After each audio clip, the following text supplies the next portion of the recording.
नमस्ते अस्तु भगवन् विश्वेश्वराय महादेवाय त्र्यंबकाय त्रिपुरान्तकाय त्रिनाग्निकालाय कालाग्निरुद्राय नीलकण्ठाय मृत्युञ्जयाय सर्वेश्वराय सदाशिवाय ಶ್ರೀಮನ್ಮಹಾದೇವಾಯ ನಮಃ.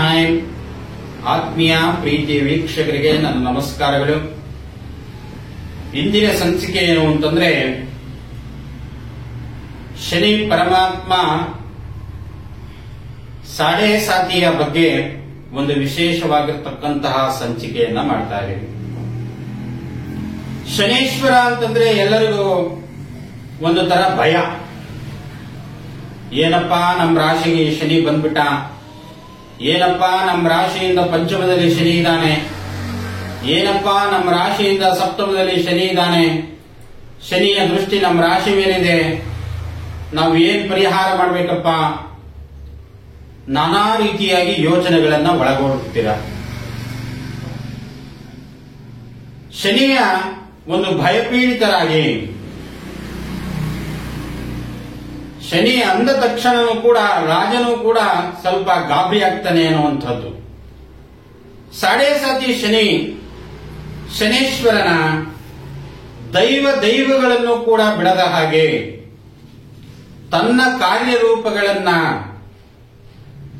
ಎಲ್ಲರನ್ನು ಮಣಿಸುವಂತಹ ಶಕ್ತಿಯನ್ನ ಶನಿ ಪರಮಾತ್ಮನಲ್ಲಿ ಇದೆ.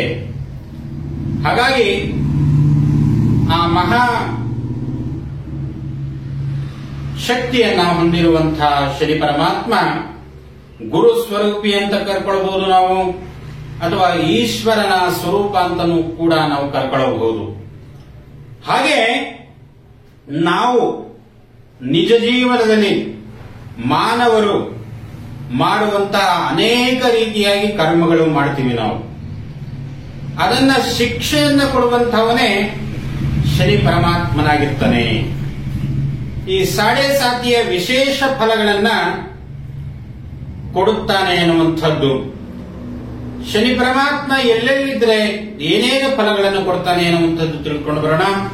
ಮೊದಲನೇದಾಗಿ ಜನ್ಮ ಶನಿ ಅಥವಾ ತೃತೀಯ ಭಾವದಲ್ಲಿ ಶನಿ, ಪಂಚಮದಲ್ಲಿ ಶನಿ, ಸಪ್ತಮದಲ್ಲಿ ಶನಿ ಅಥವಾ ಅಷ್ಟಮ ಶನಿ ಅಥವಾ ನವಮ ಶನಿ ಅಥವಾ ಏಕಾದಶ ಶನಿ ಅಂತ ನಾವು ಕರ್ಕೊಳ್ತೀವಿ. ಇವೆಲ್ಲವೂ ಕೂಡ ಸಹ ಬೇರೆ ಬೇರೆ ತನ್ನ ಗ್ರಹ ಮೈತ್ರಿಯಲ್ಲಿ ಕುಳಿತುಕೊಂಡು ನಾನಾ ರೀತಿಯಾಗಿ ಫಲಗಳನ್ನು ಕೊಡ್ತಾನೆ ಎನ್ನುವಂಥದ್ದು. ಕೆಲವೊಬ್ಬರಿಗೆ ಶುಭ ಫಲ ಕೊಡಬಹುದು, ಕೆಲವೊಬ್ಬರಿಗೆ ಅಶುಭ ಫಲಗಳನ್ನು ಕೊಡಬಹುದು. ಒಟ್ಟಿನಲ್ಲಿ ಒಂದು ರೀತಿಯಾಗಿ ಶಿಕ್ಷಕರಂತೆ ಮಾರ್ಗದರ್ಶನವನ್ನ ಕೊಡುವಂಥವನು ಶನಿ ಪರಮಾತ್ಮನಾಗಿರ್ತಾನೆ. ನಾವೇನೋ ಒಂದು ಯಾರಿಗೋ ಒಬ್ರು ಮೋಸ ಮಾಡಿರ್ತೀವಿ, ತಕ್ಷಣ ನಮಗ್ ಗೊತ್ತಾಗಲ್ಲ. ಒಂದೆರಡು ದಿವಸ ಆದ ತಕ್ಷಣ ಇನ್ನೊಂದು ಮೂಲಕ ನಮಗೆ ಮೋಸ ಆಗ್ತದೆ. ಅದೇ ಶನಿ ಪರಮಾತ್ಮ ಕೊಡುವಂತಹ ಶಿಕ್ಷೆ. ಅಥವಾ ಇನ್ನೊಬ್ಬರಿಗೆ ನಾವೇನೋ ಒಂದು ಅಪವಾದ ಅಪನಿಂದನೆಗಳನ್ನು ಮಾಡ್ತೀವಿ, ಅಂಥದ್ದು ಅವತ್ತೇ ಆಗಲ್ಲ ನಿಮಗೆ ಪರಿಣಾಮ. ಅದು ನಂತರ ಒಂದು ವಾರ ಆಗಿರ್ಬೋದು, ಒಂದು ತಿಂಗಳಾಗಿರ್ಬೋದು, ನಂತರ ಕೊಡುವಂತಹ ಶಿಕ್ಷಣೆ ಶನಿ ಪರಮಾತ್ಮನ ಕೊಡುವಂತಹವನು. ಹಾಗಾಗಿ ಈ ಮೂರು ರಾಶಿಯವರಿಗೆ ಪ್ರೆಸೆಂಟ್ ಆಗಿ ಸಾಡೆ ಸಾತಿ ನಡೀತಾ ಇದೆ. ಬಹಳ ಜಾಗೃತರಾಗಿರಬೇಕು, ಎಚ್ಚರಿಕೆಯಿಂದ ಇರಬೇಕು. ವಾಹನದಿಂದ ಎಚ್ಚರಿಕೆ ಇರಬೇಕು, ಸಾಲ ಕೊಡುವುದರಿಂದ ಎಚ್ಚರಿಕೆ ಇರಬಹುದು, ಅಥವಾ ಸಾಲ ತಗೊಳ್ಳುವುದರಿಂದ ಎಚ್ಚರಿಕೆಯಿಂದ ಇರಬಹುದು, ಬಡ್ಡಿ ವ್ಯವಹಾರವನ್ನು ಮಾಡುವಂತವರೇ ಎಚ್ಚರಿಕೆಯಿಂದ ಇರಬೇಕು, ಅಥವಾ ಚೀಟಿ ವ್ಯವಹಾರವನ್ನು ಮಾಡುವಂತವರು ಎಚ್ಚರಿಕೆಯಿಂದ ಇರಬೇಕು. ಮಕರ ರಾಶಿಯವರಾಗಿರ್ಬೋದು, ಅಥವಾ ಕುಂಭ ರಾಶಿಯವರಾಗಿರ್ಬೋದು, ಅಥವಾ ಮೀನ ರಾಶಿಯವರಾಗಿರ್ಬೋದು, ಈಗ ಪ್ರಸಕ್ತ ಪ್ರೆಸೆಂಟ್ ಸಾಲಿನಲ್ಲಿ ಸಾಡೆ ಸಾತಿ ನಡೀತಾ ಇದೆ. 7.5 ವರ್ಷಗಳ ಕಾಲ ವಿಪರೀತವಾಗಿ ಇವರನ್ನ ಕಾಡ್ತಾನೆ ಎನ್ನುವಂಥದ್ದು. ಇದರಲ್ಲಿ ವಿಭಿನ್ನ ಫಲಗಳನ್ನ ತಾವು ಒಂದೊಂದು ಜಾಗದಲ್ಲಿದ್ದಾಗ ಒಂದೊಂದು ಗ್ರಹಗಳು ಫಲವನ್ನ ಕೊಡ್ತಾನೆ ಎನ್ನುವಂಥದ್ದು.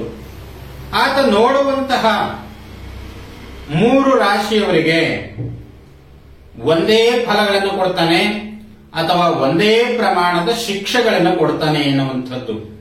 ಅಥವಾ ಗುರು ಶನಿ ಒಂದೇ ಮನೆಯಲ್ಲಿ ಇದ್ದರೆ ವ್ಯಕ್ತಿಯ ಜಾತಕದಲ್ಲಿ ಮಹತ್ವ ಬದಲಾವಣೆ ಆಗ್ತದೆ ಅಂತ ನಮ್ಮ ಜ್ಯೋತಿಷ್ಯದಲ್ಲಿದೆ. ಹಾಗೆ ನಮ್ಮ ರಾಶಿಯಿಂದ ಈಗ ಉದಾಹರಣೆಗೆ ನಿಮ್ಮ ಕುಂಭ ರಾಶಿ ಅಂತ ತಿಳ್ಕೊಳ್ಳೋಣ. ಕುಂಭ ರಾಶಿಯಿಂದ ಬಿಡುಗಡೆ ಆಗುವಂತ ಸಮಯದಲ್ಲಿ ಬಹಳ ಉತ್ತಮವಾಗಿರತಕ್ಕಂಥ ಫಲಗಳನ್ನೇ ಕೊಡ್ತಾನೆ ಹೊರತು ಕೆಟ್ಟ ಫಲಗಳನ್ನ ಕೊಡುವುದಿಲ್ಲ ಅಂತ. ಶನಿ ಯಾವಾಗಲೇ ಆಗಲಿ ಯಾವುದೇ ಒಂದು ರಾಶಿ ಪ್ರವೇಶ ಆದ ತಕ್ಷಣ ಸ್ವಲ್ಪ ಪ್ರಮಾಣದಲ್ಲಿ ಅನಾರೋಗ್ಯ ಸಮಸ್ಯೆ ಆಗುತ್ತೆ, ಅಥವಾ ಸ್ವಲ್ಪ ಪ್ರಮಾಣದಲ್ಲಿ ಆರ್ಥಿಕ ಸಮಸ್ಯೆ ಆಗುತ್ತೆ, ಅಥವಾ ಸ್ವಲ್ಪ ಪ್ರಮಾಣದಲ್ಲಿ ವ್ಯವಹಾರ ನಷ್ಟ ಆಗುತ್ತೆ. ಈ ತರ ನಾನಾ ರೀತಿಯಾಗಿ ಸಮಸ್ಯೆಗಳನ್ನು ನೀವು ಕಾಣ್ಬಿಡ್ತೀರಾ. ಆದರೆ ನಂತರ ನೀವು ಶನಿ ಪರಮಾತ್ಮ ಬಿಡುಗಡೆಯಾಗಿ ಹೋಗುವಂತಹ ಸಂದರ್ಭದಲ್ಲಿ ಅನೇಕ ರೀತಿಯಾಗಿ ಲಾಭಗಳನ್ನು ಪಡೆದುಕೊಳ್ತೀರಾ ಅನ್ನುವಂಥದ್ದು. ಹಾಗೆ ಈ 3 ರಾಶಿಯವರಿಗೆ ಕೊಡುವಂತಹ ಶಿಕ್ಷೆನೂ ಕೂಡ ಒಂದೇ ಪ್ರಮಾಣದಲ್ಲಿ ಇರುತ್ತೆ ಅನ್ನುವಂಥದ್ದು. ಅಥವಾ ಮಾನಸಿಕ ಪ್ರಮಾಣದಲ್ಲಾಗಿರುವುದು, ಅಥವಾ ಆರ್ಥಿಕ ಪ್ರಮಾಣದಲ್ಲಾಗಿರ್ಬೋದು, ಅಥವಾ ನೆಮ್ಮದಿಯಾಗಿರುವುದು, ಅಥವಾ ಮನಃಶಾಂತಿಯಾಗಿರುವುದು, ಮಧ್ಯಮ ಫಲಗಳನ್ನು ಕೊಡ್ತಾನೆ ಎನ್ನುವಂಥದ್ದು. ಶನಿ ಮನುಷ್ಯನ ದೇಹದಲ್ಲಿ 3 ವಿಭಾಗಗಳನ್ನಾಗಿ ಕಾಡ್ತಾನೆ ಎನ್ನುವಂಥದ್ದು. ಮೊದಲನೇ ವಿಭಾಗ ಅಂತಂದ್ರೆ ಶಿರಸ್ಸು ಅಂತ ಕರ್ಕೊಳ್ತೀವಿ ನಾವು. ಶಿರಸ್ಸು ಅಂತಂದ್ರೆ ತಲೆಯ ಮಧ್ಯದಲ್ಲಿ, ತಲೆಯ ಮೇಲೆ.